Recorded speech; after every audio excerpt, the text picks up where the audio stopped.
Day 3 of Spooktober, let's go! Unfortunately, we had 2 tragedies.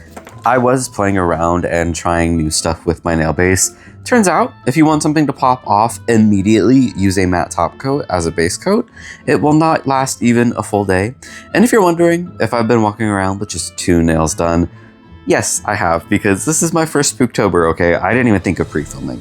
I thought I'd have a lot more time just doing 1 nail a day, but even with how much I've improved with editing, I'm not that good, and also it's I don't know why I choose to do 1 nail a day because I look so ridiculous. I'm a little embarrassed, okay? But this is a learning process, and we're learning together, so I'm changing how I do this before I go too far, and whatever that looks like, I don't know yet.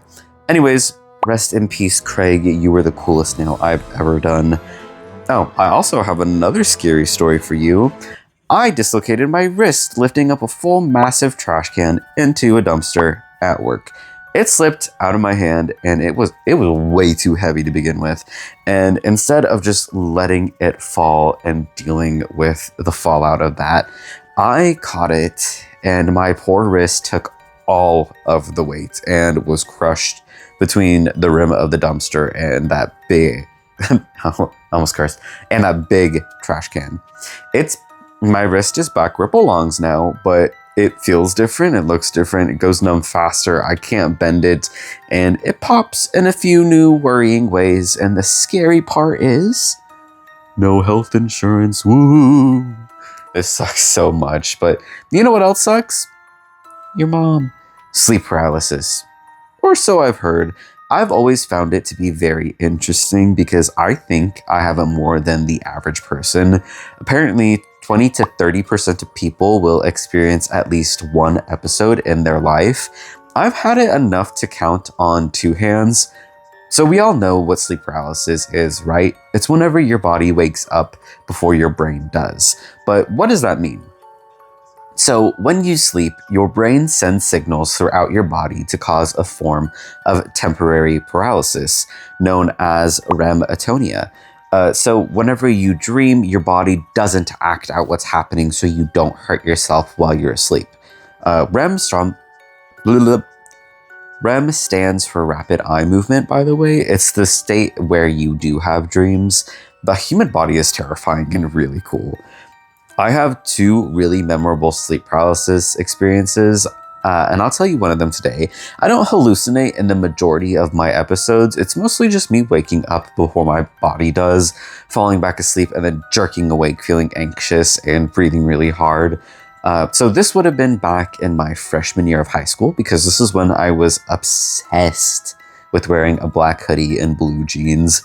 I remember not sleeping well because of all of the projects and schoolwork, and being in high school for the first time was stressful. I was napping like crazy all the time. And it was around the beginning of fall because Monster House was back in season, and I heckin' loved that movie. I think I watched it with my dad before I went to lay down in my room, and I think that influenced my sleep paralysis because at the time, my bed was off-center to the side of my window, just like in DJ's iconic nightmare sequence where the house shadow gets him Freddy Krueger style. I was laying with my torso on my bed, but my legs on the floor, so my feet were flat on the floor, and I was propped up. Why did I say it like that? And I was propped up on my blankets and my pillows because I never made my bed. Come for me, I don't care. My room was lit up orange, fall colors, maximum cozy vibe. The air was cool, my bed was warm, so I took a nap. And I woke up to an ice cold hand tugging at my hood. I was obviously in the middle of sleep paralysis, so I was frozen in place with this hand just outside of my peripheral vision, tugging at my hood, the drawstrings, whatever those things are called.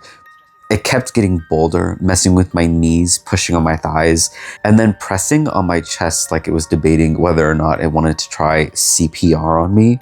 I do remember catching glimpses of long, thin fingers dragging around the rim of my hood, but I never saw a person. And then it just all of a sudden slid down off my body, hit my feet, and then I jerked awake to a completely dark room.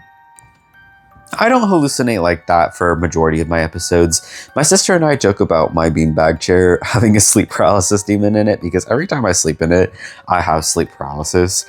But I did have a crazy, ridiculous, and funny sleep paralysis dream I'll tell soon because that one was very silly and like, okay, high-key scary and went on for quite a while through like a few different sequences, which is absolutely crazy to me because I've had sleep paralysis so many times and never that long and that many fake outs. But anyways, that's it from me.